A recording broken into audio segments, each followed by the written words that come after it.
Halo, perkenalkan nama saya Enine Ninta Brusino Haji dengan NIM 4203121034. Di sini saya akan mempresentasikan hasil dari CPR dan CGR saya dengan mata kuliah Manajemen Pendidikan dengan dosen pengampu Bapak Sabani SPD MSI.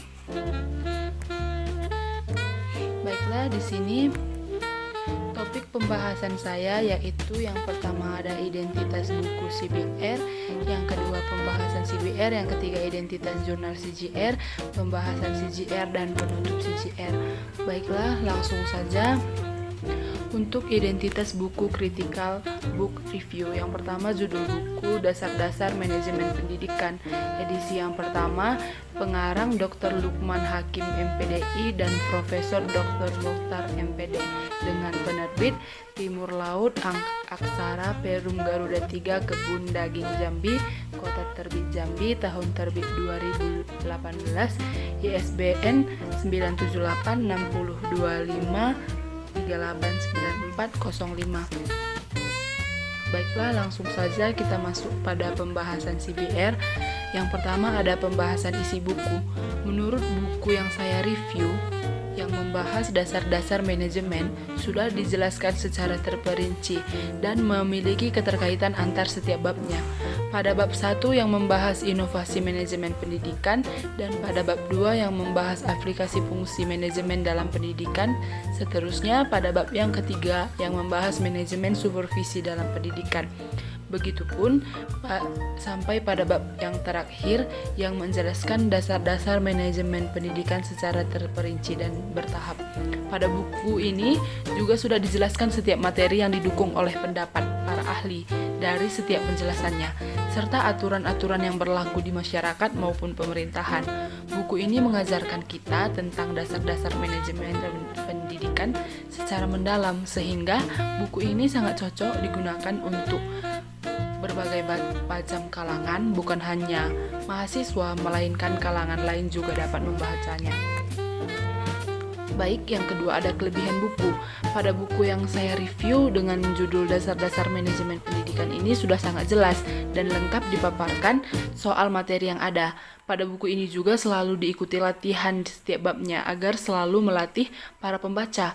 Apakah pembaca tersebut sudah cukup memahami apa yang sudah dijelaskan pada setiap bab yang ada di akhir buku ini. Dan pada setiap akhir bab juga dituliskan kesimpulan sehingga para pembaca dapat lebih memahami apa intisari yang dibahas dalam setiap babnya. Pada buku ini juga selalu terdapat pendapat-pendapat para ahli untuk memperkuat opini dalam buku ini. Yang ketiga, ada kelemahan buku. Banyak bab di dalam buku yang saya review ini memiliki pengulangan pengertian atau definisi yang sama, sehingga menyebabkan para pembaca mungkin merasa jenuh karena membaca hal yang sama secara berulang.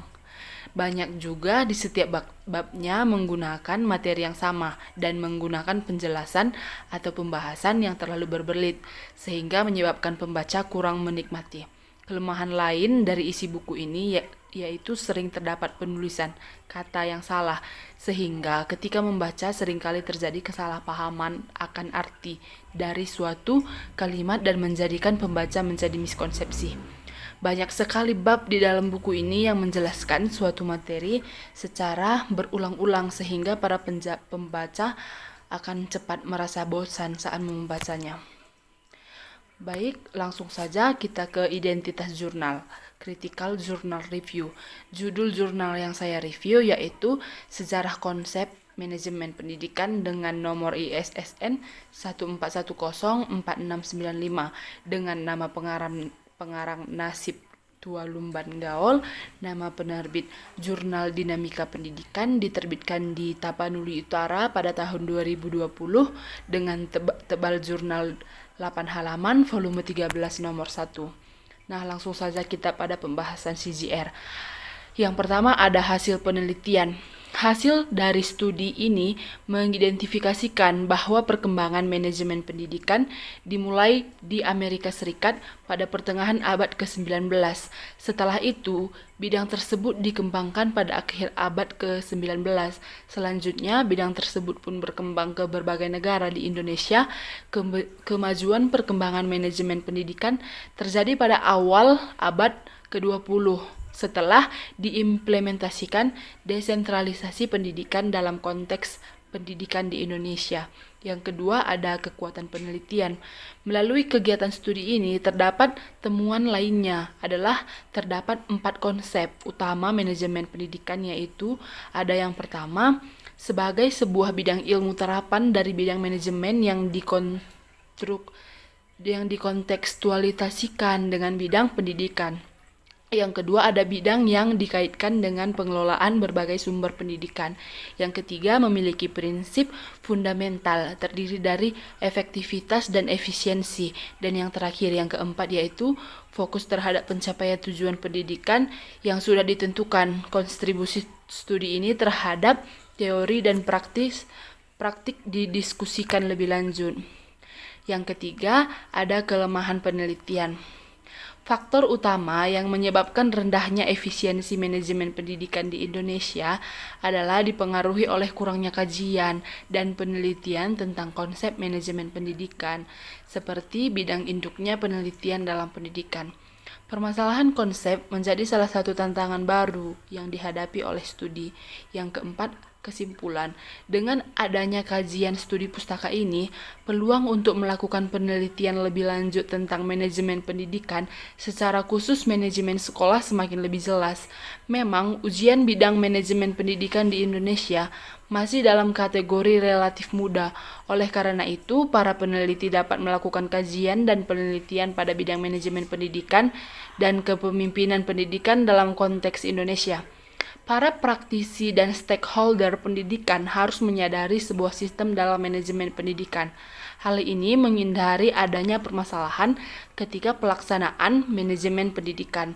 Dukungan dari praktisi dan stakeholder pendidikan sangat berpengaruh terhadap pelaksanaan pendidikan.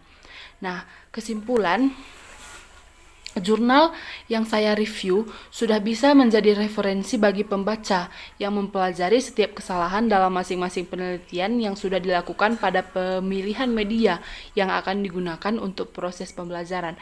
Kelebihan dari jurnal yang saya review adalah mempermudah pembaca untuk lebih memahami metode tersebut. Dilihat dari hasil penelitian jurnal ini yang sangat mudah dipahami. Saran dengan adanya critical journal review semoga dapat menambah wawasan serta pengetahuan kita tentang bagaimana memilih jurnal yang baik untuk sebagai referensi dan mempermudah kita dalam proses pembelajaran baik sehingga mahasiswa dan sebagai calon pendidik ke depannya. Baiklah, sekian yang dapat saya presentasikan. Terima kasih.